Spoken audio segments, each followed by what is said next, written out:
and they get to choose what they pay me at the end of the project. And rather than taking deposits, I'm not taking deposits unless it's a project that's over like $5,000. I just want to trust. And the beautiful thing that's happened since that is, first off, people have really resonated with it and getting a lot more clients. And the other beautiful thing is that people are choosing to pay the higher rate the majority of the time, which is really cool, because before that, my rate was at 95 an hour. And so I just kind of bumped it up a little bit to just offset that a little bit. And yeah, people have stepped into it. They're obviously, impressed with the work that I'm doing, impressed with the quality of the work. And the best thing about this is, rather than worrying about, worrying about not having enough time to do the best job, I want to get that higher rate, or ideally get that higher rate. So I'm putting in my best effort on every single project. This is Way of the Artist with Brandon Colby Cook and Evan Schulte. Identifying your blocks and demystifying your struggles so that you can claim your own path and make your life a work of art.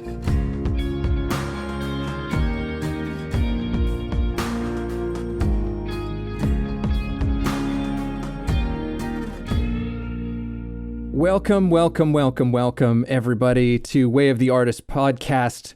Once again, this is Evan. Brandon's on the other end. And we've also got a fantastic guest who, I don't even know where we're going to go, because the guest that we have on has such an incredible list of experience and experiences and passions and interests that I think is going to provide for some pretty good substance for us to dig into. So I'm really excited to have this guest. Let me just give you the rundown on him. So Gabriel McCay is a Sunshine Coast-based website developer and digital marketer who focuses on making website and digital marketing services accessible to value-aligned organizations all across Canada.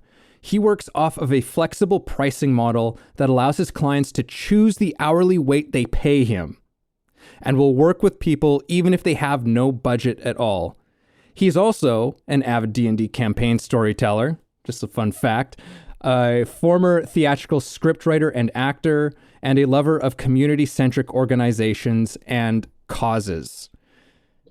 And in addition to those things, I'm just going to throw some more, because that's just some of the stuff that Gabriel just threw at us, as far as hey, a little bit about him.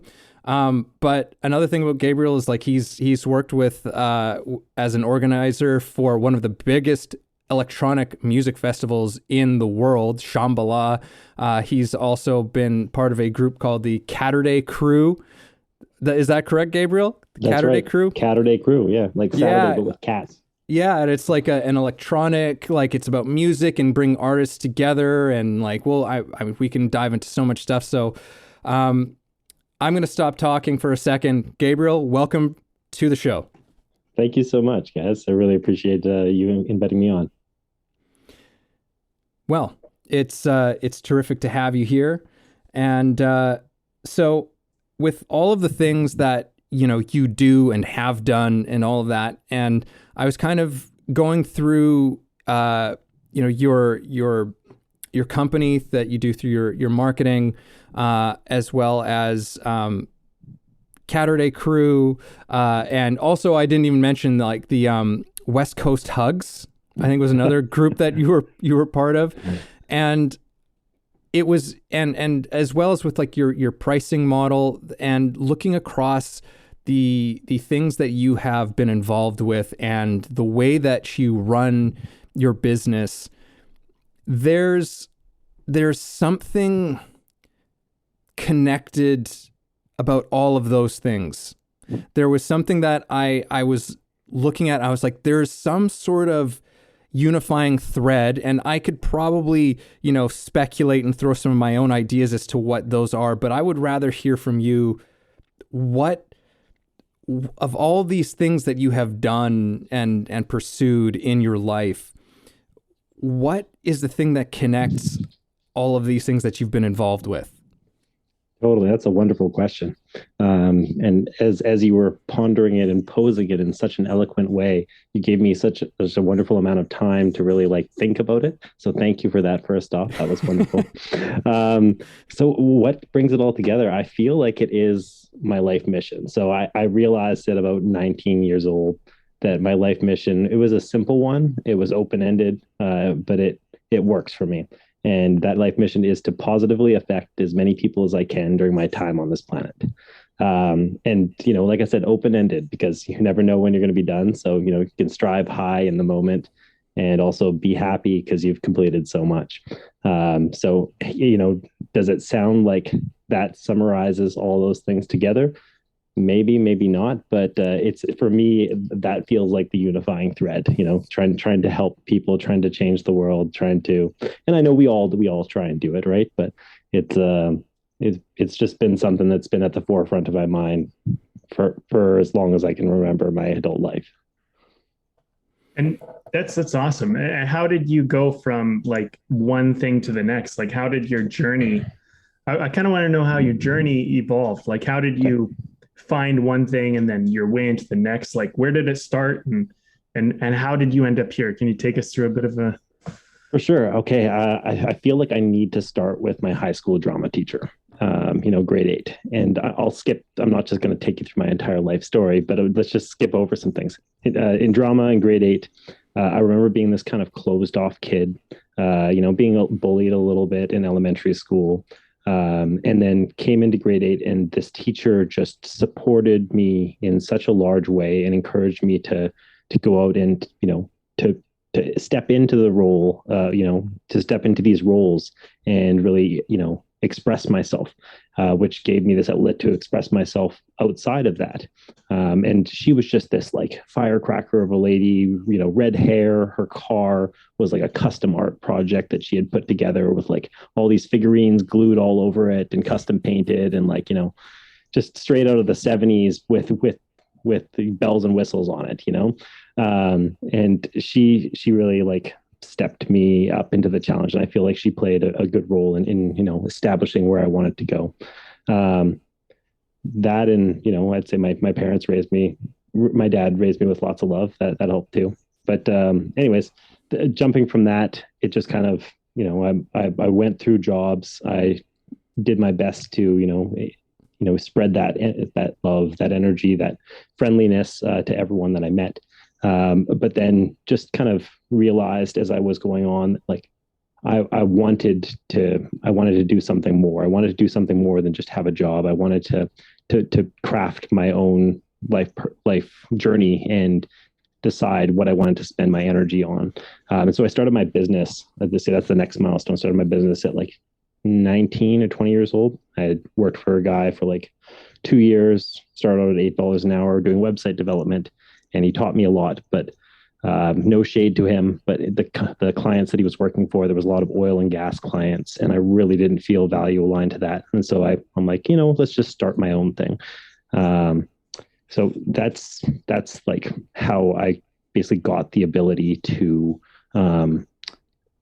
define my own time and what I was going to spend time on. Just having a bit more flexible schedule rather than the traditional 9 to 5 allowed me to do the things I really enjoyed doing. If I wanted to take a break in the middle of the day and try this new thing, I'd go and do it, and that kind of led to Shambhala, which is, 5 years later, my business journey, and thinking I had to play this role of the business professional, wearing a mask almost, you might even say, and realizing at Shambhala that I could take that mask off and just be myself, seeing other people being accepted as themselves and being their silly, crazy selves allowed me to just, okay, cool. I'm going to take off my mask and see if anyone runs away screaming.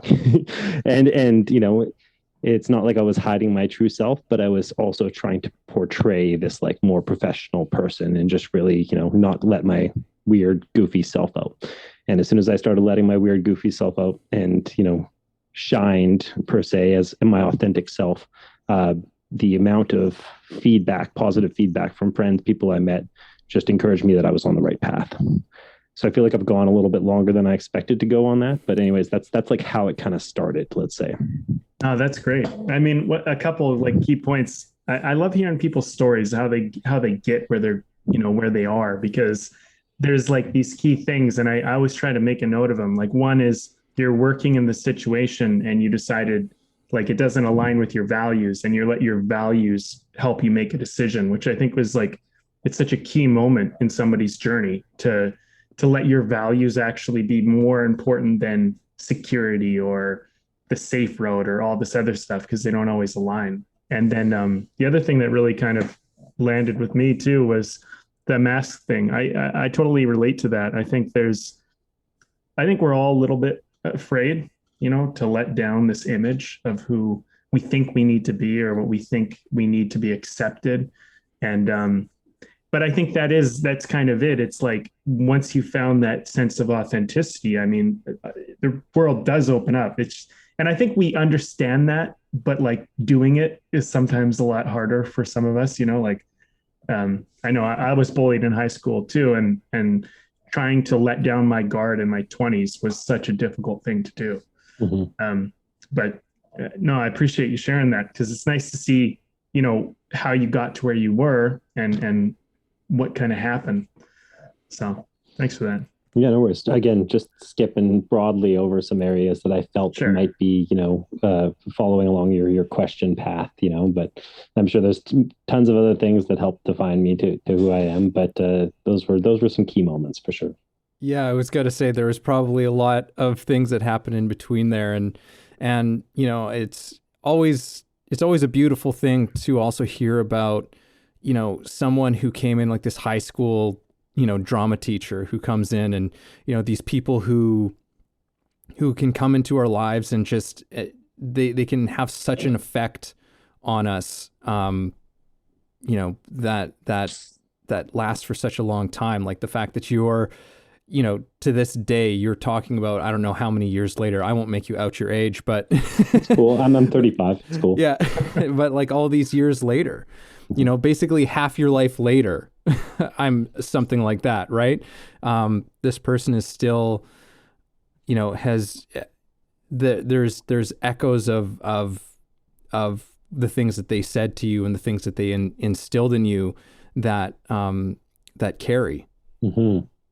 I feel like teachers are just the most important, not the most important, but let's just say like really high up there in terms of like important roles in society, and it's something that I associate with as well. Like I love to be a teacher. That's part of why I do this job as well, because I get to teach people how to do their marketing, how to do their websites, how to, interact with technology. The overview of, okay, here's how you do proper like password security and making sure you're not exposing yourself to scams and this sort of stuff, just like helping people not get caught up into the bullshit. I don't know if I can say that on here, bullshit of the 21st century. You can say Okay, cool. But yeah, I love that teacher role, and I think they're severely undervalued in today's society. But anyone who's had a great teacher can resonate with the fact that like they make such a big difference. Yeah, it's definitely true. I can think of teachers that have changed my life, and it's part of the reason why I've, kind of dedicated part of my life to teaching, because I think people who really appreciate teaching actually, whether they know it or not, they kind of end up becoming like mentors to others, because they know what it's like to need that. They know what it's like to not have that, those things are really important, Mm-hmm. Yeah. I was going to ask you, something I find really interesting about the festival world is that it is, in my experiences, at least of them, it's like another world, like it's like people just decide, I'm going to put down my guard. And I find this with a lot of people that have been friends since I've done festivals, and we've maintained our friendship. But they kind of do take down their walls. They take down their masks. They open up, you bond with people in a new way. And it's like, you might be hanging out with someone for 3-4 days. And it's like, that was a lifetime. And I have festival experiences with people, one of my best friends, and we had like a lifetime in that festival. And it's mm-hmm. like, when we refer to it, it was almost like 1 year of our friendship was in like 4 days. Why do you think that is? And why do you think you were able to take down your mask? And what do you think and watched a couple documentaries about it, and a lot of the ideas really resonated with me. So I think one of the main reasons why you can develop such a strong bond with someone at a festival is vulnerability, being in a state of vulnerability. So first off, you go to a festival, a lot of the times you're not getting a lot of sleep. Some people end up using, narcotics or drugs or something like that, which also makes them not have sleep. You're listening to loud music, you're sometimes dehydrated, you're pushing your body to the limits by dancing a lot more, you're ending up being super tired. So by doing that, you're putting your body into a vulnerable state. And you kind of, I think it's a culture thing, but as by doing that, you're also giving other people the ability to step into that role of like helping a vulnerable person. If you see someone who's like, oh man, you need some water, you can step into that role really easily because you can really easily spot the person who's like really needs that water, or maybe it's like limping home because they hurt their foot while dancing. You're like, hey, look, can I help you along here? So I think vulnerability is really important. The other thing is like temporary community. So when you go to a festival and you camp, at least like a camping festival, multiple day festival, you create a temporary community that even if you don't know these people, you don't live with them normally, you have to live with them for a while and kind of make sure that you're all okay. You're all not getting on each other's nerves, that everyone's being respectful, and if people aren't, then, maybe they're not part of your community. You feel like you're instantly able to make that dedication or that mindset of, okay, these are my people. These are the people that took care of me when I was super vulnerable, that, camped with me and that went out and partied with me. And they were there for me in that moment when I was really vulnerable, and that creates a bond. Just like when you're a child, you're in such a vulnerable state, and your bond becomes with the person who's taking care of you, right? So that's my thought on that first one. I don't remember what the second question was though. Well, I mean, actually, I kind of forget now too. Maybe Evan remembers, but I love that. That's so true. I mean, there's like that's like a transcendent kind of lesson, this vulnerability thing. I always wonder when I leave a festival, how do I take what I've learned here with me? Okay, so that's like my second year at Shambhala for you. There's like a story in there. So I'm sitting with this group of people on this net type structure, right? Weighted for maybe 10 to 12 people. And we're sitting there playing this made up game that we made with a beach ball. And anyways, it was a lot of fun. And we're just talking to each other like, oh, Shambhala is so great. Like, I wish there was a way that I could take it home with me. Maybe that's what the secret of Shambhala is. Someone said that. And all of a sudden, this wizened old lady, probably in her 50s, 60s, comes up and she's just like, you guys hit it. You hit the nail on the head. That's what Shambhala is about. It's all about taking something that you appreciate at the festival and bringing it back home with you, and bringing it back to your own community and spreading that light, spreading that energy there. Whatever you appreciated about the festival here, maybe you don't go back and start doing drugs all the time. That's not necessarily a good idea, but go back and, for me, it was hugs. I realized that, I appreciated the hugs at the festival. There was lots of hugs happening. And, this is before I did research into like the benefits of hugs and all that sort of stuff. But I kind of looked into it. I'm like, oh, I would like to spread more hugs. So I start researching hugs and the benefits, scientifically proven benefits behind them. Like, did you know that if you hug someone consensually for more than 6 seconds, it triggers an oxytocin release in both you and the other person, as long as the hug is consensual on both parties. And you just breathe and relax into it. It allows you to relax. And oxytocin is the same drug that's released in both mother and child after mother gives birth. And it's a way for creating bond where there was no bond before. So it's a natural way to be able to connect with your fellow human being and break down those barriers and bring you to the same level of like, relaxation and get rid of your stress. And, that's why that was my goal, is take that home with me. And that's how the West Coast Hug Emporium was born. Amazing. Well, you literally are an example of it. That's incredible. Yeah, you asked the question. You reminded me of one other thing, and I know you probably want to get in a couple questions here, Evan, but there's another thing that was really cool about festivals is when you started to find your crew, like these people, random people you're just meeting as you're going along, and they slowly become this family you have.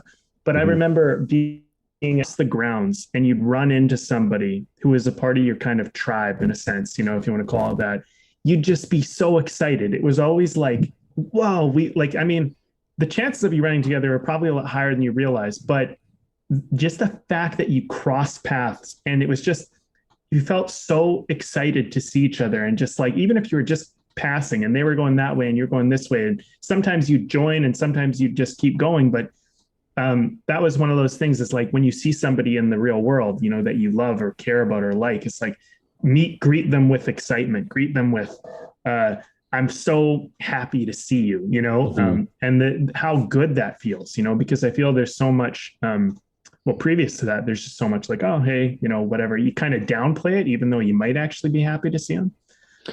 Yeah, totally. And I mean, even in like modern day society in a big city, you know, like Vancouver, which is where I grew up, you'd be walking down the street, and how often would you actually like stare at someone or like, you know, catch eyes with someone and do more than just like awkwardly look away, you know, like right. That's we have such limited opportunities for connection. And so, you know, when you see someone, you should be taking full advantage of it. Celebrate the fact that you're running into another human who's open to that. You know, like one of my favorite things, it even just happened yesterday, when you run into another human who's open for those types of silly interactions, you know, it doesn't need to be just at a festival, but, you know, just if you run into someone and they're like, you know, oh, make a joke. And then like most people would just leave that joke and be like, ha ha ha. And then when the person like makes a joke back, and then you know, like you get more silly and you're kind of like just letting it happen and flowing. And next thing you know, it's like, this lady told me her dog was going to steal my beer at the beach. And, you know, that was just the culmination of us joking. And she's like, oh no, usually he steals the beer. Anyways, that's a total random tangent, but like, I totally, you know that feeling of, you know, running into your friends, you know, at the festival. And these days, you know, or before COVID, at least, when I'm working at the festivals, I'd be working 12-hour days and, you know, just walking around with a walkie-talkie on constantly and still going and doing my thing. But you run into people and you still want to say hi to them, especially when you're working. You're like, okay, no, quick hug, like give you a hug and like, I gotta keep going, I gotta keep working. But yeah, it's so good to see you. I love you so much, you know. But you take the time. You take the time, even though you're busy. You take that, even if it's such a brief moment. It's amazingly impactful, you know. Totally. Yeah. I have a few things that I want to get into, but since we're kind of on the festival subject, maybe we'll start there. Okay.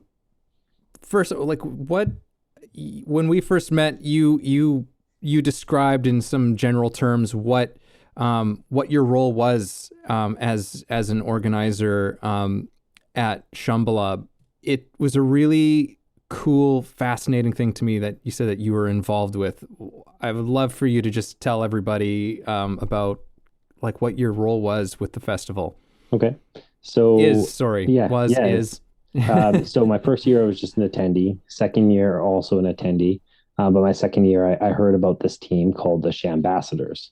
And they were basically supposed to go around and be like walking, talking info booths, you know, just giving information to people, making sure they were acquainted with what's going on, and generally welcoming people, you know, being the welcome wagon. And so I applied to volunteer on that team for my third year, and they accepted me on. And instantly I knew this is for me. Like you're basically going around and hyping people up. You're getting them stoked. You're welcoming them. You're being friendly. You know, you're dealing with people who are having psychedelic crises sometimes, and just like being there for them and giving them a hug if they need, or just giving them the space, directing them to water, directing them to, you know, again, lots of vulnerable people. And your job as a Shambassador is to help those vulnerable people and also inspire the community. Like the number one role of a Shambassador is to be a role model, right? Like is to be a role model for the attendees to see what an ideal citizen of Shambhala is, a citizen of the festival, which helps define the culture of the festival, right? The way people act at the festival is what defines the culture. So the Shambassadors are there to be the perpetuators of the existing culture that is built up over 20 odd years of the festival happening, and perpetuating that, and, you know, being there for the people. So I kept running that. I basically did it for a couple of years. And at a certain point I realized, like, I want to run this team. I don't just want to be a Shambassador. I want to like see what magic I can accomplish if I have 60 ambassadors under me. And, imagine the positive ripples that we could make if I'm giving them tools to, to be better ambassadors and training them to really engage and step into that. Where our initial person who started it was amazing and inspiring, but he stepped away and someone else stepped in. And no shade to her either, but there were big shoes to fill, and I felt she didn't step into them. Where it was, I was so ready to step into those shoes. So I'm now the ambassador manager of Shambhala, and basically get to teach these people and empower them with the tools to be able to go and brighten people's days and deal with all these sorts of random things at the festival, and empower the community to take care of itself. Yeah, and I don't think there's any shade in saying that like someone doesn't step into the shoes of a role, because it, like, by the sounds of it and everything you've shared, like this was something that was really a great position designed for someone like yourself, and I think sometimes people end up into these leadership positions or these certain positions that really isn't their calling, and it's almost out of a necessity or out of time. And I think it's like, when you find something that you want to do with passion and you have purpose in there, your potential is exponential. Like it's beyond what you even know you can do, whereas if someone's kind of like, well, I'll do it. It's maybe not necessarily coming from that place, but that doesn't mean that they're not going to kill it somewhere else. It's kind of like one of those things is like sometimes, that's why I always kind of encourage people, like, you need to step up into your thing, because someone might be doing them or you're better than them, but actually by filling in that area where no one's filling in, you're actually allowing them to kind of see like, hey, I actually want to go over here. Because sometimes people just are picking up the slack, you know what I mean? Like, which is a different, I don't know, position on something, right? But anyway, I don't know this person. I'm not saying anything bad. I'm just saying, like, it sounds like this was something for you where, had it not been this, something like this, it's just like you're on purpose, you're choosing things out of your values. And I think that's why you naturally will end up somewhere like that. It was a dream job, and definitely the perfect job for me. And, I'm with all my business stuff, I'm great at the administration side of things. I ran a volunteer committee for like 11 years of the Vancouver Folk Music Festival as well. So I've had a lot of experience doing that first and then stepping into this role. But I think the main difference is, she was an amazing team leader. But I think the best thing I think about leaders is the type of leaders who are out there doing the work, where they're out there working side by side with the other people. And obviously they can't do it all the time, but going out there and actually, being a role model for the role models, like this is how, watch me do it and do it your own way. But at the same time, just like try and absorb what you can from me and try and like, just engage this way, or engage whatever way you want at the end of the day, but just try and step into it a bit more and give them an actual physical, example of how to do it. Totally agree. All right. I've got another direction for us to go, or something that I'm curious about here. And I think that you've already touched on it a little bit, Gabriel, but maybe it's just a matter of diving into it a little bit more deeply. But it seems like you have, for quite some time, had a sense of clarity in what you're doing. And, perhaps that was from that sort of 10-year in working, in development for someone that you didn't agree with what they were doing. But it seems like there's maybe a few moving factors here. I guess what I'm curious about is, am I right in that you've had a certain kind of focus, clarity? Maybe I hesitate to use the word certainty, but, perhaps we can incorporate that loosely. But has that like really always been there, or have there been moments where it's just like really been like, I'm not, where you've hit maybe some disillusionment in everything that you've been pursuing and how you've been directing yourself?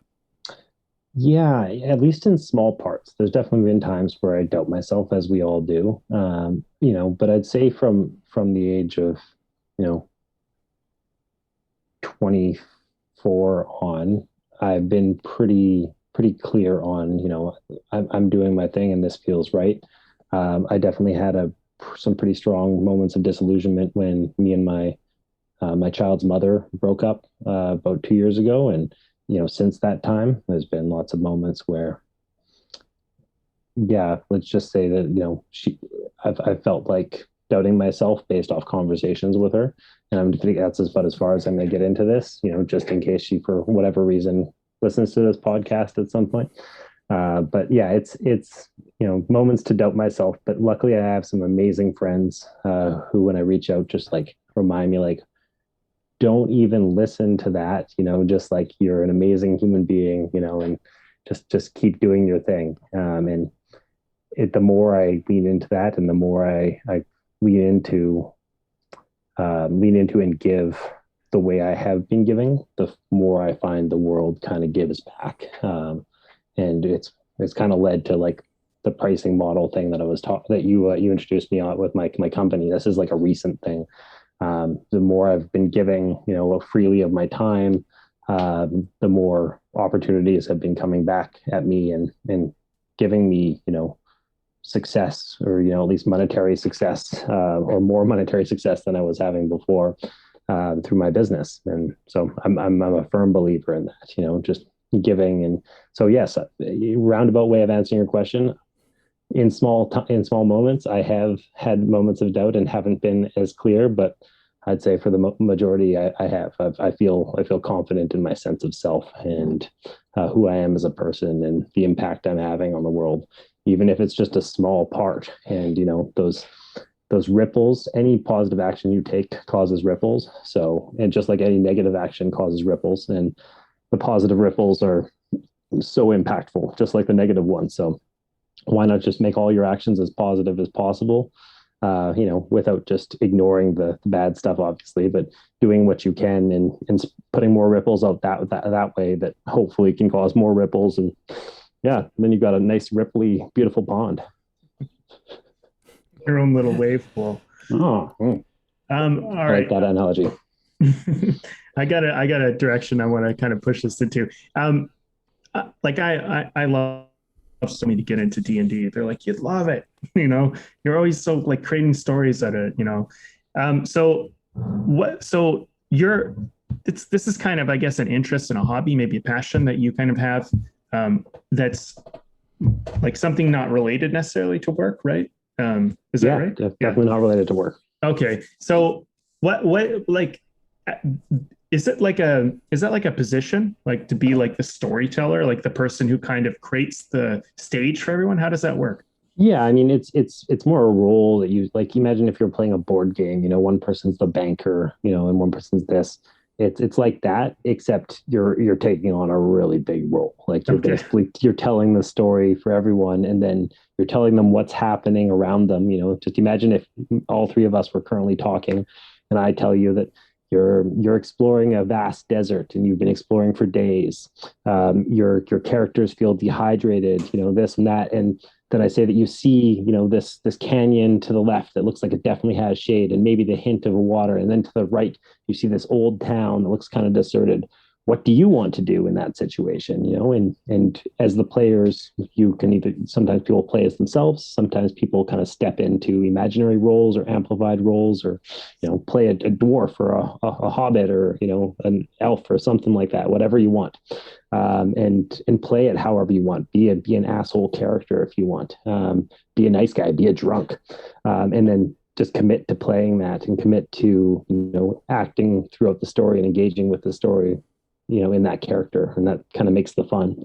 So the DM or game master, dungeon master, is there to just set the stage and then have exciting things happen. If they go and interact with this abandoned town, maybe they're going to get attacked by something, or maybe this starving person's going to come out and give them a bunch of gold or whatever, right? You can set the stuff up ahead of time, or you can just kind of improvise on the spot. And yeah, it's a lot of fun, just, using your imagination to come up with stuff, both as players, but as the storyteller as well. And together you make a story that, even as the storyteller, you're not going to define how the story is going to end, because you try and set them down this path to fighting this bad guy. And next thing you know, they're off like, ooh, we're going to stack gold in this pub or something like that, or we're going to have a fight with these tiny little chickens and just beat chickens to death. And that's what they do for the entire campaign. You're like, well, okay, I guess it's your story. So if I can get this right, because I'm sure there's lots of people who don't know, who are like me, but everybody basically has a character. They have one character, yeah, and then the dungeon master creates the stage for those characters, and those characters are given choices by the dungeon master, and then based on the choices they make will dictate how you'll continue to set the stage and how things will evolve. Totally, exactly. Okay, cool. Then there's like dice rolls that, like, say you want to try and jump really high or something like that, do a big jump. You would check your character stats, and you'd add your character stats to a dice roll, and if it goes over a certain criteria, like, then you would successfully do it. If you roll a 1, it's called a critical fail. If you roll a 20 on a D20 20-sided dice, and that's a critical success. So critical fail, you're probably going to get hurt while you do the thing. Like, you tried to jump, you sprained your ankle, right? Because you critically failed, or you fell on your sword. And a critical success, it's like, yeah, you jumped, and you jumped so far that you like scared away the bad guy on the other side that you were about to fight, right? That sort of thing. Okay, one more follow-up question. Yeah. Two, actually, technically. So you get hurt in this game, your character does, right? Yeah. Then they continue to be hurt throughout the game, right? So that has an impact. Yeah, and you can take like rests. There's D&D, which is like the classic role-playing game, Dungeons and Dragons, and then there's so many different other role-playing games, and they all have different mechanics based on how that works. In D&D specifically, you would be able to take a short rest, and you'd be able to take a long rest. If you take maybe 3 long rests, maybe your sprained ankle would get better or something like that. Or maybe you went to like see a healer, or someone like was a healer in the party, someone was a magician or something. So there's different ways to like get things done, just interacting with the environment, resting, using magic, items, that sort of thing. Okay, and here's my other question. How as a dungeon master, right, DM, how do you make a choice? Like, how do you decide, oh, well, I'm going to create this scenario or do that? Like, how does that work for you? I'm kind of interested. I haven't made too many worlds. I've done some like one shots where I just came up with a random idea and didn't really have much more of a plan than like, this is the setting, this is what's going on. But I've created this one world that was based off a Catterday crew party from back in the day. We had this like Journey to Eden Prime, like alien world themed, electronic interactive themed theatrical rave. And then the storyline that started that, I ended up just kind of expanding on it because I thought it was a really cool storyline, and started adding in like, all right, these are the factions on this one world, and this is the like companies that are trying to exploit it, and this is, the tribes that live here, and this is how they act. And then you just kind of drop people in, and you give them like a rough goal just through circumstances, and then they kind of go through and try and figure it out. But yeah, it's all just, how much time and energy you want to put into it. I know people, like the person who got me into D&D, he just sits and creates worlds for people to play in, and he just loves to do that and just come up with ideas and then take the notes down on how everything's going to work, and get a nice solid foundation. I've only got one solid foundation that I've built, and everything else has been cool. Let's just make up some shit and see what happens. Shits and giggles. That's fun. Yeah. All right. I have a new tack to take. This conversation's been going really interestingly, because it's like sometimes it's just like one thing just sort of flows into the next, and this one feels like it's kind of like bouncing. It's like boom, boom, boom, boom. It's good. We want to cover a lot of things. We keep wanting to take it. Yeah. It's fun. I'm enjoying it. So switching the tack on this, I want to talk a little bit more in depth about how your how you've come to this thing of how you price your services in your business that you offer to people. The level of trust that I'm sure that takes to do, because that it's such a, I mean, we'll maybe get a little bit more into how you're doing that. But from what I understand, I just go, it's one thing to say that you're going to do that, and it's another thing to go ahead and do it in earnest. Can you talk a little bit about that and making that decision and the challenges that have come and what's happened? For sure. So the first thing I'll say is kind of my inspiration for this idea. Have you heard of the gift economy? I've heard of the gift economy, Okay, but I'll just kind of briefly overview. So I went to Burning Man, but the gift economy goes long before Burning Man. The gift economy was what traditional human civilizations were built upon, right? You have your village of people, and people see that the one guy who's like making the bread, he's making bread. He's always making bread. He's feeding people. He's making bread, and people value him because of that. And so they give back to him when they have some fish. Maybe the fish guy is like, all right, well, bread guy is always giving me bread. I'm gonna give him some fish. There wasn't money around like before currency. The gift economy was what civilizations and small groups of humans lived off of. So the gift economy at Burning Man was people bring what they can, and then you share with others, and you gift to others, and you don't need to just people don't come up to you and be like, hey, give me this, and you give it to them. It's more like you share what you want to share, right? You bring things for yourself to rely on yourself, but then you also bring things to gift, whether it be an experience, whether it be service, like a massage, or Dr. Bronner's camp created a whole like shower zone, which in the middle of the Nevada desert was like gold, and they had like a dance party shower thing, and people just got naked, and then they'd spray them down with the Dr. Bronner soap and have this like crazy rave happening while people are getting clean. And that was just experience they offered. And then there's people that like set up full parties with free booze, and then gifting away booze and having all the DJs playing for free, and everything within Burning Man is free. You can just walk up to it, but then people are going above and beyond that and adding their own experiences, gifting that. Like there was a grilled cheese cart. Anyways, I'm getting sidetracked, but like that's the inspiration for me. Which after going to Burning Man in 2014, I restarted following the work of Charles Eisenstein, and he's a like thought leader that's just a really well-informed, calm gentleman who does a lot of research on things.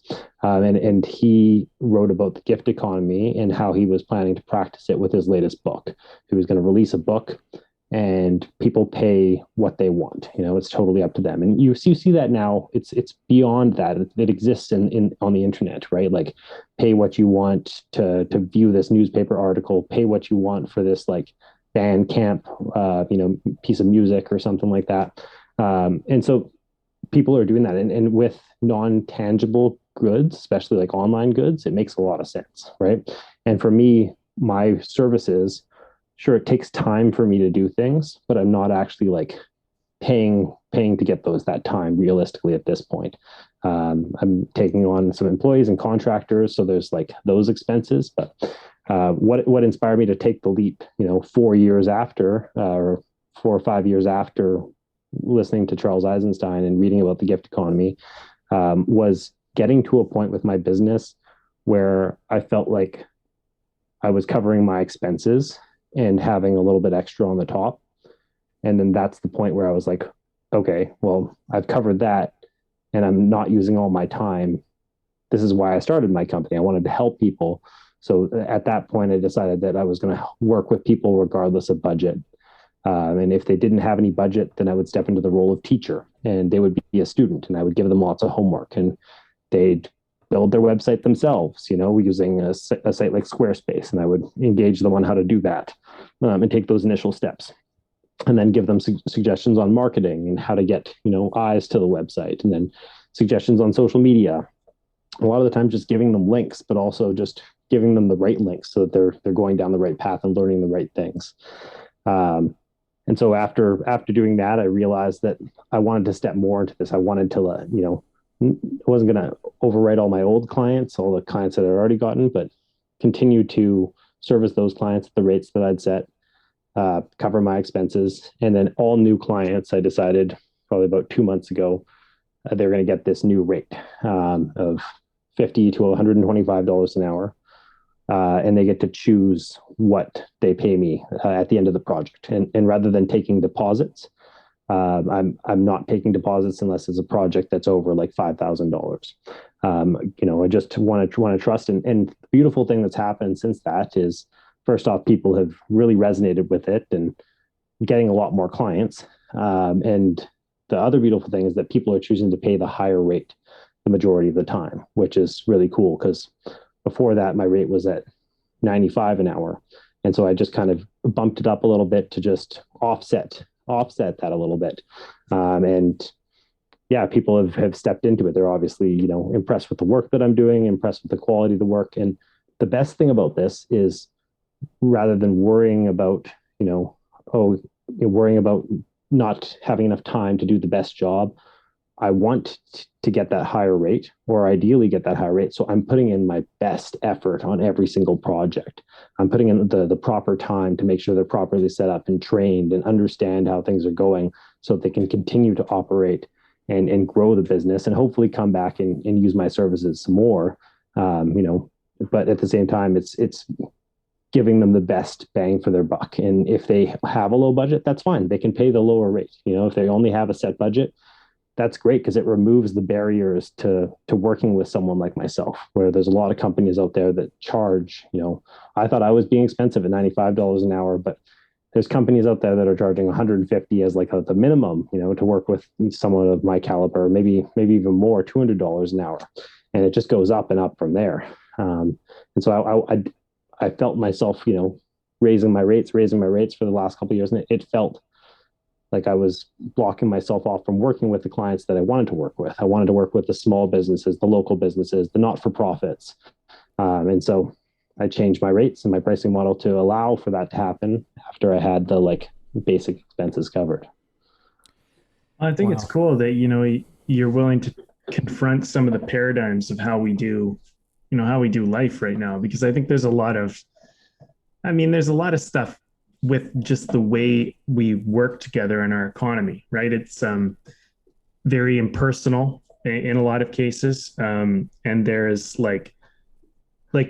the reason why we do a job has, I think, well, this is my opinion, I suppose, but it's changed. It's like people are doing a job to make money to survive, as opposed to I'm doing something because I have a service to provide. I see something that I can fill, something I can do. I'm good here, and I think on people who really hate their jobs, it's because you're not doing the job because you actually feel like you take pride in it.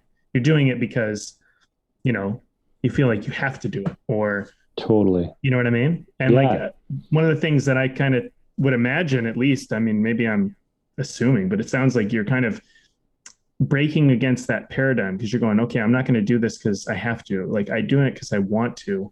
And through that, it enhances your pride in your work.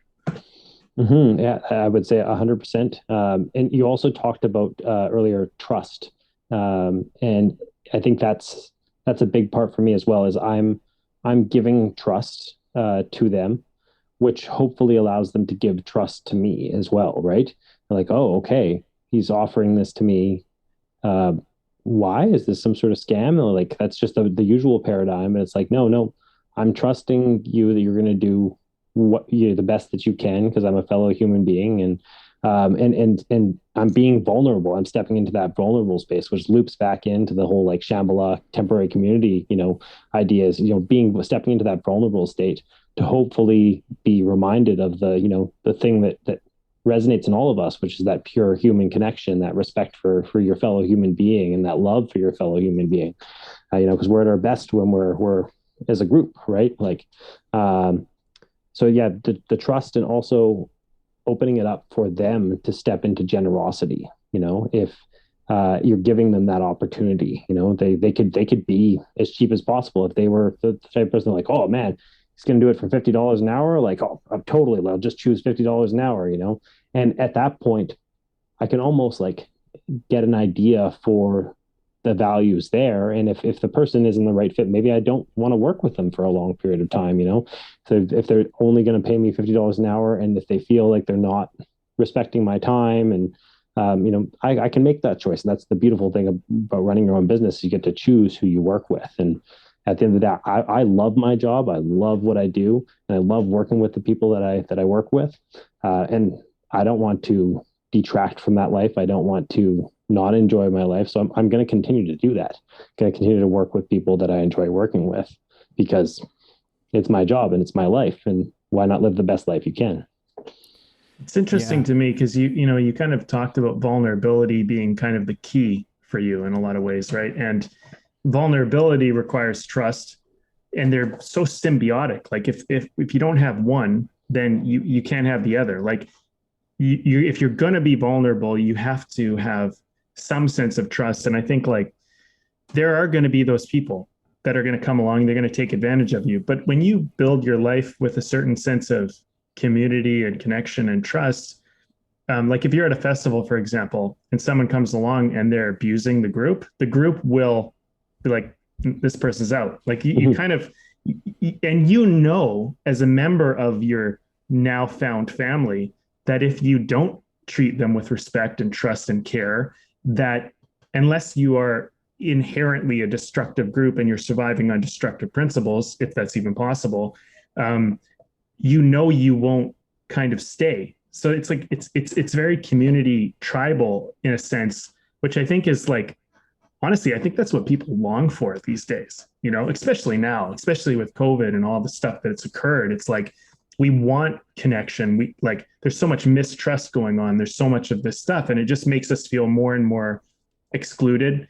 And we aren't willing to share our vulnerabilities with each other because it seems scary. We don't think others will understand, but like you're creating a environment of trust. It's actually very interesting how you found this through kind of that festival world. It's like, it's all nicely tethered together in these principles kind of follow through all this stuff, like Evan was asking in the beginning. Mm-hmm. Mm-hmm. Yeah, I think the other thing to mention is, being vulnerable is great, but you also need to have boundaries, right? Like just like with anything, you need to have your boundaries. And for a long time, I had my boundaries, but I was also one of those people that said yes to everything. People would ask me to do something like, yeah, sure, totally, let's do it. No matter what it was, you just say yes to it. And then kind of defining your boundaries and being able to be like, you know what, like this doesn't feel right. Or, you have those initial calls and, it's not feeling right. There's something off here. I'm gonna reserve my right to not continue on this, or to back out of this particular project. And you just listen to your intuition on those ones, and have your boundaries set in place so that. And setting my flexible pricing model, there's boundaries in that as well, right? Like I could just say, flexible pricing model, you pay what you want, and then someone decides to pay me $5 an hour. I'm like, no, I'm going to set a boundary of at least like $50 an hour, because I have rent to pay too. You know what I mean? And there's limitations to that. There's boundaries that I have to set, and hopefully I get to this point where I don't need to do it. And I mean, I kind of am by helping out these people who don't have any budgets, but there's like a big gap between not having any budget and having a little budget, because I can do a lot with a little budget, and I can teach you a lot with no budget. But with no budget, there's the limit to the amount of time that I can spend with you as well per month or something, right? I'm not just gonna, okay, cool, you're my student now, I'm teaching you stuff, and you just have unlimited access to me. It's like, no. Like maybe an hour a month, and maybe like half an hour a month or something like that. You're not just gonna give of my time unlimitedly, because how am I supposed to do my other work on top of that if I'm just constantly taking on unlimited clients at no budget, right? Oh, that's great. Yeah, it's interesting, and I was really curious about this because it's something that I've thought about doing something like that. And with certain sides of my own interests and passions and business as well. And I think it's quite something to kind of do what you're doing, because I mean, I've sat in sort of like business courses and had like business teachers and stuff like that, as you do when you're an entrepreneur, learning how to do this thing called business, and having so many people say to myself and to my wife as well, saying like, no, you can't price that low. You have to price this because you want it. Like the whole thing was always like, you want the big clients. So like you want like it was always about like getting people who had tons and tons of money as like your primary clientele. Yep. And for both myself and my wife, we were just like, well, that's great and all, but what about like 95, 98, 99% of the rest of the population who needs help, or who could use the services that we're doing? Like, do we just completely say kind of like, screw you to these people? Like, what are we ultimately trying to achieve with what we're doing? Is the point to become, these big, make tons and tons of money and financial success? Not that there's anything wrong with money, but is that really like what the goal of our business is? Is that really what the goal of business is? And that you're actually, implementing something, it speaks to the fact that I think that you have something else that's driving your business. And I want to turn it over to you quickly, but something, when I was sort of snooping on your website, one of the things that I saw was, you had these three P's, which was people, planet, profits. Mm-hmm. So like profits isn't outside of the equation, but it's not the first part of the equation.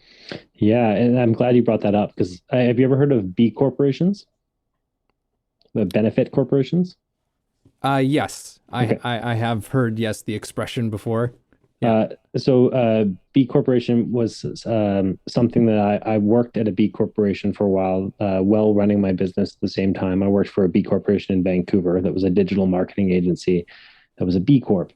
And B Corps have that like people, planet, and profit. So I didn't make that up myself. People, planet, and profit on equal footing is part of the B Corp, mantra or whatever. And the B Corps are there to change business. And I'd love to have more B Corp clients, honestly. In fact, this beer that I'm drinking is from a B Corp, a local B Corp here on the Sunshine Coast. And I found out about them before I even moved here. They did like a presentation at a B Corp thing. But B Corps, they have like a corporate statute included in their or a corporate amendment in their corporate statute that makes it so that the CEO can't be voted out by shareholders for trying to take care of people and planet. It basically enshrines people, planet, and profit on the same level of like responsibility for to the shareholders. So the company's responsible for all three of those things, not just exceeding unlimited profit forever and ever and ever. Whereas like a lot of the times in current corporations, if a CEO decides to have a conscience and tries to make a change for the positive, all of a sudden the shareholders will vote him out because, well, you're sacrificing X amount of profit so that you can do this extra thing. And no, that's you're cutting into our profit margins. We want more profit. And unfortunately, that's just like the truth of corporations at this point. So anything that's like something outside of that, a different model, and helping to change that. And like you said, change the paradigm of business. And, sure, it might be reinforcing capitalism, but it's at least trying to make capitalism a little bit better in the interim until who knows what happens next, right? Anyways. Well, capitalism is an experiment. I mean, people forget that, and it doesn't mean that we've dialed it in and we have it right, and it's like one thing I've heard this expression said was that all of these things in theory are awesome. Like even communism, they're all awesome in theory, but when malpracticed, they become problematic and we run into problems with them, right? But in essence, the idea that we're trying to create with whatever we're trying to do has good things in it. And I think something you bring up, which is kind of interesting, is like that is a part of the problem with capitalism right now, is that it is driven by money as the only, not just the most important, but the only thing for a lot of big companies. And so because of that, it's about getting the quarter.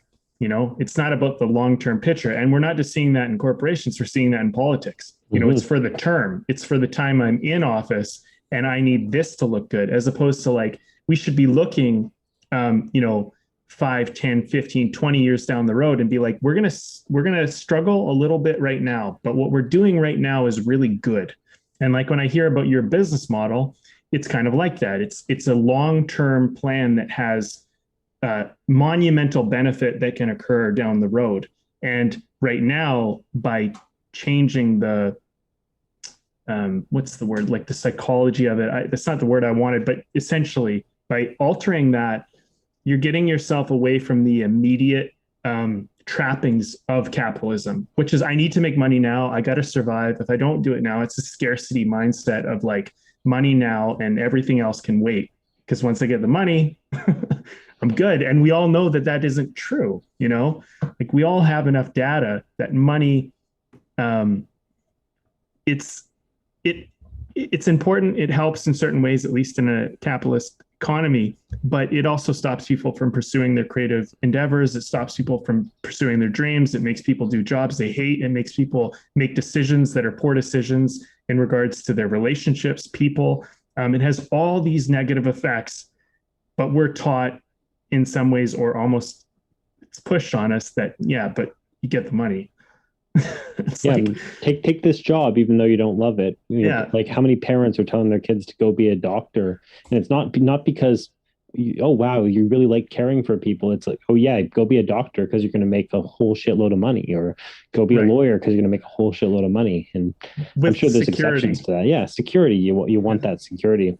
But I think you brought up a good point there, is the scarcity mindset, right? Which honestly, especially in today's time, it's really easy to get caught into that. It's another aspect of fear, and there's so many people that are living check to check, and but even having that mindset of not thinking about scarcity and instead thinking about plenty, and just trusting that there's going to be there, and just keep doing your work. But at the same time, you still have to be mindful of, your bottom line and whatnot. You can't just like ignore money and like, oh yeah, the universe will bring it to me. That's okay. But you do the work, but at the same time, you also just open yourself up to the possibility. And I'm not one of those envision types and, The Secret. And if you manifest it just by thinking about it, you think about things, and the more you think about things, the more actions come out of those thoughts, and the more words and the more actions come out of those thoughts. And hopefully, if you're continuing those thoughts in that same positive direction, you can get some progress, right? With baby steps, you can get a lot done. Yeah, and so maybe you can kind of help us understand here. How do you take this concept, right? Like something that's maybe more progressive, more I don't know, risky, quote unquote. And, you mentioned boundaries, right? Like, how do you take this and not make it woo woo? Because I think that's part of the problem. People hear that, oh, you got to trust. Oh yeah, the universe, blah, blah, blah. And there is a certain part of that, but you're not giving it all up. You're not just sitting in your house wishing one day the world will be perfect. You're taking actions, you're contributing, and you mentioned you're drawing boundaries. So how do you manage kind of a woo-woo concept in a practical way? I'm a really I've known this about myself, but I'm really good at meeting people where they're at. So when discussing woo-woo concepts, I tend to come at it from a very matter of fact, scientific angle, and just try and here's the studies that are behind this that show that this type of thing is, rather than being like, oh yeah, you just got to manifest it. It's like, here's the studies that that show the more positive intention by by leading psychologists, that show that the more positive intention and time you put envisioning what you want to do and what you want to do with your goals, then the more likely that's going to happen. In fact, huge percentages goes to show. I've got this like this new map, which on the trip of self improvement, which I've been on for the last year or so. It's got amazing suggestions on that. It's built by like leading therapists and psychologists, and it constantly drives these things into you. And I've definitely noticed a huge improvement on a bunch of different factors, from just writing things down, from just thinking about things and then writing it down, and then being mindful of your actions as you proceed forward. And so, yeah, it's using data, using science, and some people won't listen to that, but the majority of people will. And if people won't listen to that, and they're in the non-science faction, then you get more into the woo-woo and be like, yeah, you just gotta manifest it, man, and that just trust in the universe. And you meet people where they're at. Some people are more on that side, and I've always been more on the science minded. A lot of people would come up and be like, hugs are just so good, and I'm like, but really, but why? I've got a lot of experience of dealing out the woo-woo in like free hugs, and then having people come up to me and be like, well, so are you just like a pervert or something? Do you just want to like hug people, like, and just hug girls? And I'm like, no, but here, would you like to listen and hear my story, and like let's talk about this? And it's just, and I've had some amazing conversations from that, and you would not believe how many times that question comes up. And I understand it. I totally understand it. But it's trying to integrate more hugs into society is beneficial to all society, because the more you're hugging your family, your loved ones, the more opportunities for connection you're creating. The more you hug strangers, the more you're creating opportunities for connection with strangers, and also recognizing in that fellow human, hey, we're just humans, and we're here supporting each other in this moment. And it's also kind of breaking away from the like heterosexual like scaredness of guys, of just being intimate with other guys, or just hugging them or touching them. Like it's just the fist bump. That's all you get as a guy. Maybe you get like one of these and slap on the back. A brief second of contact because you're worried about being thought of as gay. And I'm not saying that a lot of people do that, but I've seen just giant amounts of it. And so we tried to combat that. And I feel like I veered off like 180 degrees from your question, but what are you going to do? That's all right. I'm sitting in the sun here, and it's just starting to bake me more and more. well, let's maybe. Well, I was going to say, while we're chatting here, if you want, go ahead, close your blinds. I mean, we can kind of throw this. We can kind of throw a couple ideas back and forth if you want to. No, it's all good. That would be assuming that I have blinds to close in this office. So yeah, no, we're just gonna skip past that part. All right, no problem. I'll be fine. You might just get some beer off sentences. No worries. Well, I was gonna ask you. So you're having a craft beer right now that yes, you said is from B Corp from the Sunshine Coast, as I understand. So what are you having to drink for this conversation? So this is a Persephone Pale Ale. Persephone is a local brewery here on the Sunshine Coast, and they're a B Corp and just a staple in the community. They run the Gibson's Farmers Market out of their like property. They allow all this beautiful outdoor space for people to go and drink, kid-friendly, family-friendly. They support the local animal shelter. They support the local homeless population. They run like community-supported agriculture programs and sell eggs, and just they're supporting everything on the coast. When the pandemic hit, and I don't work for Persephone, mind you, I'm not just doing an advertisement for them, but when the pandemic hit, they offered free grocery delivery to locals. Like they used their company car, picked up groceries from IGA, and drove it to people's houses at no cost. And eventually they started to charge, but that's just like beautiful business right there. That's something that I want them to be my customers forever. I offered to do free work for them right up at that point, and I will continue to do it because they're an amazing organization. But the beer is also delicious too. That it is. Myself, I'm just drinking a Northwest Pale Ale from Whistler Brewing Co. Okay. So it's been good. It's been good. for the conversation. How do you follow that Persephone? I know. You know what I know. mean? I was just like, I don't know what to say after that. I've got no story about them. I should have let you guys go first. Yeah. That was awesome. No, they're a great brewery, and I can attest to that. I have visited and plan to come back. Mm-hmm. Yeah. Well, I'm actually just having for one of the very, very rare occasions. So, I'm just having water today. Mostly because I drank all my beer and I didn't have time to get any more. So, no. Yeah. So there you go. But it's one of the rare times that I have not had beer on the podcast. But I'm getting hydrated, so maybe we'll balance it out every now and then. Drink your water. Are you going to speak on the benefits of hydration and proper hydration? Maybe tell a little story there. Well, I went to my tap and I turned it on. Made it real cold. Yeah. Oh yeah. And then what happened? And then it went into this glass. Whoa. And I picked it up, poured it in my mouth. Incredible. Wow. Beautiful story. Yeah. Wonderfully told. For millions, for millions of years, water has been there for us. Yes. Giving us life. All right, water, you win. Brandon, do you got any things, any threads that you want to pull on, or should we start asking Gabriel's the customary questions for our guests? I think it's question time, Evan. All right, then let's question time. Shall I get the ball rolling? Or yeah, you started off. All right, are you ready, Gabriel? I think so. All right. Question number 1 of 7. What is the most important book you've ever read? Ooh. Important to me. I'm going to say important to me personally, and I'm going to say An Inconvenient Truth.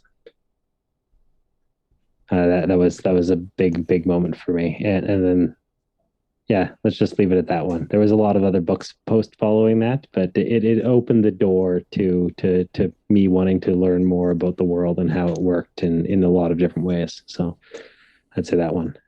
Awesome. What film has had the greatest impact on you? Ooh.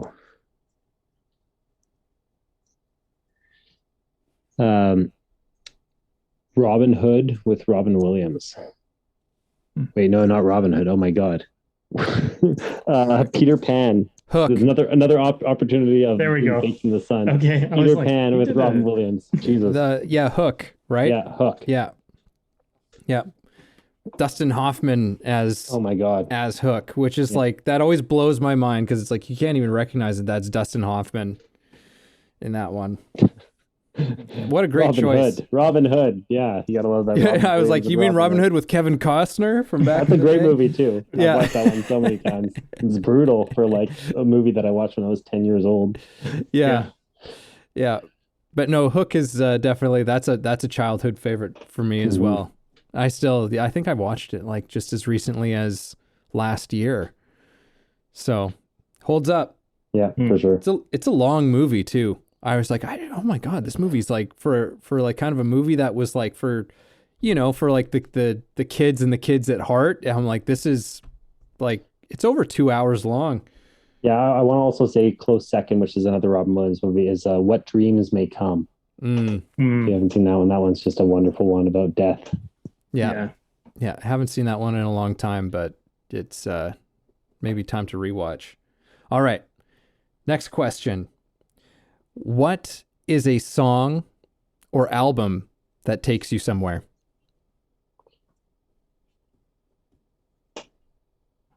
I'm going to say a mix, a specific like DJ mix. It's the Sticky Buds Shambhala set from 2011, which is, I believe, my third year. And anytime I listen to it, I literally feel like I've time traveled back to being at the festival in that moment. And it's a pretty wonderful experience that, I can kind of just drum up anytime I want to just travel back to that third year at Shambhala, which was such a big one for me. Amazing. Sticky Buds Shambhala set. Is there a place where we can listen to that? Yeah, probably on soundcloud.com/stickybuds, or just Google Sticky Buds and 2011 Shambhala, and you'll probably find it there. Nice. I will check that one out. Okay. Where do you think creativity comes from? Ooh. Oh man, I don't know. That's a tough one. I want to come up with some sort of like fancy answer here, but I want to say your brain.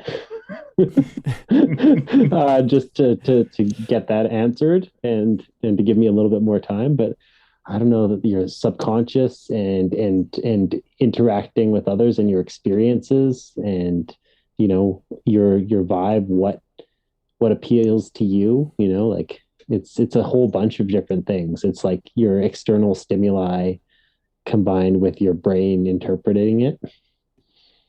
Let's just say. I'd roll with that. Okay.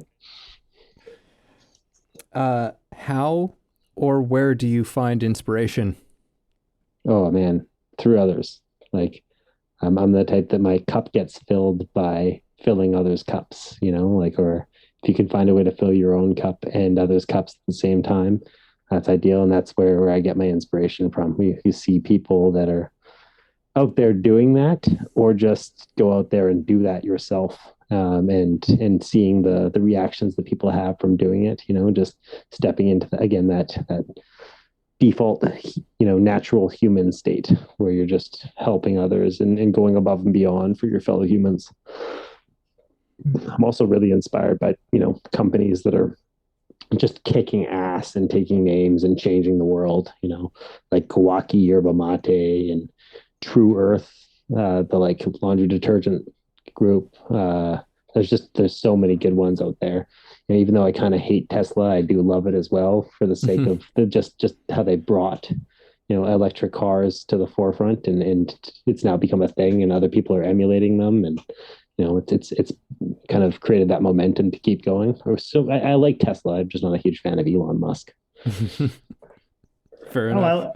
I like that. It's kind of like, it makes me think, like, looking for inspiration, how much we can get stuck in our way of thinking. And, going out and looking at these businesses that are doing it differently is a good practice, or a good way to kind of go, like, challenge your ideas on what you think works or what you think could be. So that's cool. Okay. My question for you is, what's one thing you would tell your childhood self? Oh, believe in yourself. Like, just 100% believe in yourself, and keep doing what you love. Sorry, I just thought of something. I want to say also, don't doubt your vibe, which is like an Elon Musk quip. He wrote like an electronic music song called "Don't Doubt Your Vibe," and I thought it was hilarious. It's not a very good song, but it's a good message just in the title. Yeah.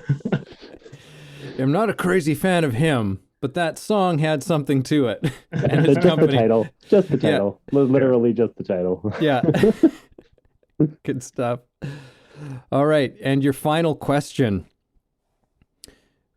What is one thing that your future self would tell you now? Ooh. Hold on. I'm just going to jump in my time machine here and try and figure that out. Yeah. Hello. Okay.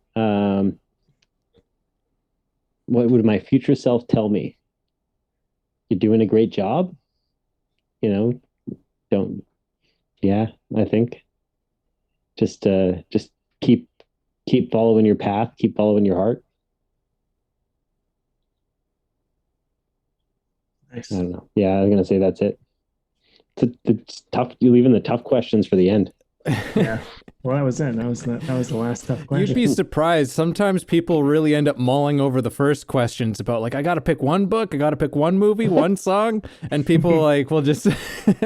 Sometimes those are the ones that stunt people, and it's you never know. You never know. I mean, in those questions, I always just go with like the intuition in the moment. You're like, okay, which thing comes to me first? And there's tons of other movies now that I think back on it. I'm like, okay, well, What about Fern Gully? That was like a pretty monumental movie in my childhood self, and but that wasn't what came first. Just thinking of Robin Williams and his impact on my life, and especially in that role, was what came to me first. So, anyways, this has been really nice. It's nice conversing with you both, and yeah, engaging in this conversation. You as well.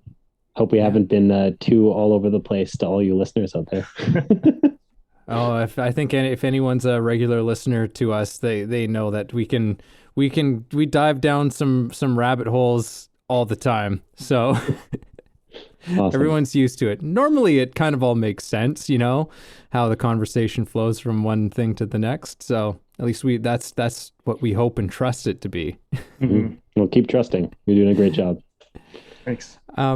Would you is there anything you'd like to just cap things off as far as the conversation that we've had? Anything that stood out to you, or that you would just like to leave things? Sometimes we like to just talk, like, you don't have to have anything, but sometimes we're just like, we think back on the conversation. It's like, what's the thing that like we're walking away with in this one?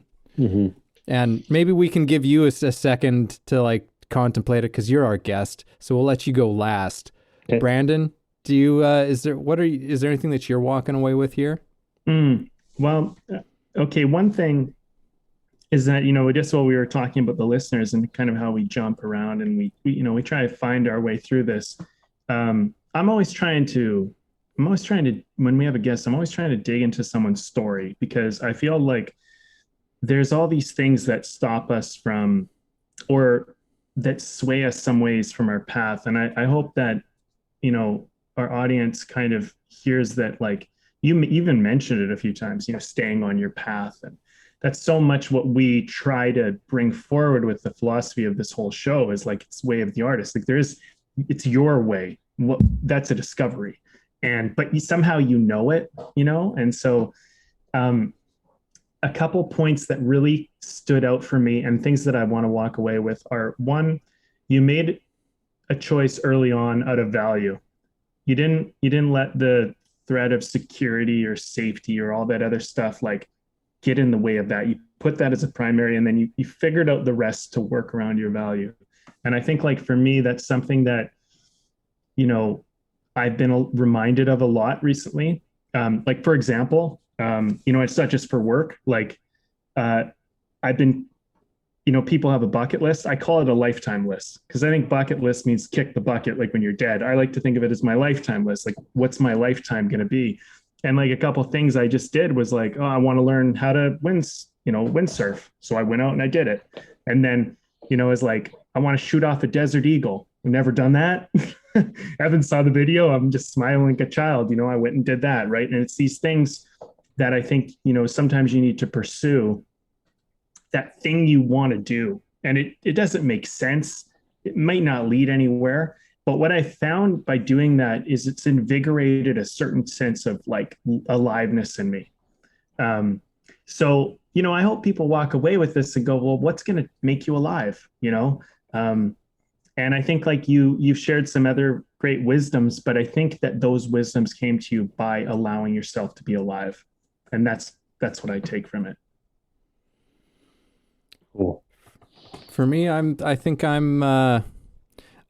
walking away with something more practical, and the one thing that I was sort of probing into in this conversation, which is, you've given me a lot to think about in terms of, how I, am doing my own business, and given me inspiration and courage to take action on a few things that I've been like a little bit hesitant to do, and to open up my what I'm doing in the world, what I'm, my business and what I'm trying to offer to people, opening that up to a greater deal of trust, showing a greater deal of trust in what I'm doing, and yeah, I think that it's, and taking action on that, not allowing that to be something that's just sort of like an idea anymore, and something that's yeah, this is just how I do this now. So thank you very much for that. Yeah, thanks to both of you guys. What am I taking from this? I'm taking from this that I can go on lots of tangents, and just being more mindful of that as I'm answering questions. But I guess tangents are part of the fun of life, and living your life. It's funny, this random story as I go. And my dad was one of those types of people who just like went on tangents aplenty. He'd ask him about a trip to the grocery store and be like, "Oh yes, I went there, and then I went and got like broccoli, and then I went and got this, and then I talked to this lady who was grabbing lettuce, and she was really nice, and da da da." And then he's like, and then I went to the checkout, and he's like telling every single detail and like veering off and be like, "Oh, she had a really cool story about this," and you're like, okay, just get to the point. Like that was like a lot of my childhood. And like, Dad, just get to the point. Okay. Like you're annoying people, all this sort of thing. And now I look back and I'm like, no, he's just a great conversationalist, like, as long as you can respect people, and their social cues for closing, for like disengaging from a conversation, that sort of thing. You can just talk at people. That's fine. You're just being yourself, and he was just being himself too. So what I'm taking away from that is just more confidence in stepping into that role and not being worried about going on tangents, and just, continuing to be mindful of social cues, which is something that I've been mindful of my entire life. And, because my dad was not mindful of it, it's something that I was extremely mindful of. And so, yeah, just allowing myself to step into that a little bit more. And maybe it'll turn me into my dad when I'm older, but that's a risk I'm willing to take. Well, thank you so much for coming on the show, Gabriel. And you've got, where can people find you? Where can people, if they're interested in you, how do they do that? For sure. So you can find me on Instagram, just at Blue Lotus Creative, or bluelotuscreative.com is the website. Also on Facebook, you just look up Blue Lotus Creative. I've said Blue Lotus Creative 4 times now, so hopefully that's stuck in your head. And yeah, we're here to help anyone. Ideally, like we love helping people local here on the Sunshine Coast, trying to build up the community since I moved over here 4 years ago. But anyone in Canada, that's the niche at this point. And if you feel like you're value aligned at any point, if you want to try and change the world, whether it be big or small actions and, tiny changes in your industry or whatever, if you're just taking an existing industry, and let's say you're a plumber, but you're trying to be a mindful plumber, I'm happy to work with you. I'm not going to turn someone away. I mean, if you are an oil company or a dinosaur, I'm probably going to turn you away, but that's just me, right? But please reach out, and I'd be happy to have a conversation with you. We have free consultations, and yeah, we're here to help and share wisdom. Like I love to pass information along and teach people what I can, even if you don't end up working with me. Thank you so much, Gabriel. Thank you, guys. This was a pleasure.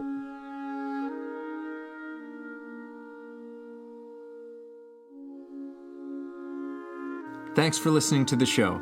If you got something out of this, if you feel it improved your life or your journey in any way, please take a moment to subscribe, leave a review, or share the episode. You can also support us on Patreon, where we have tons of great bonuses. You are the ones that make the show possible and help us to thrive. Thank you for joining us.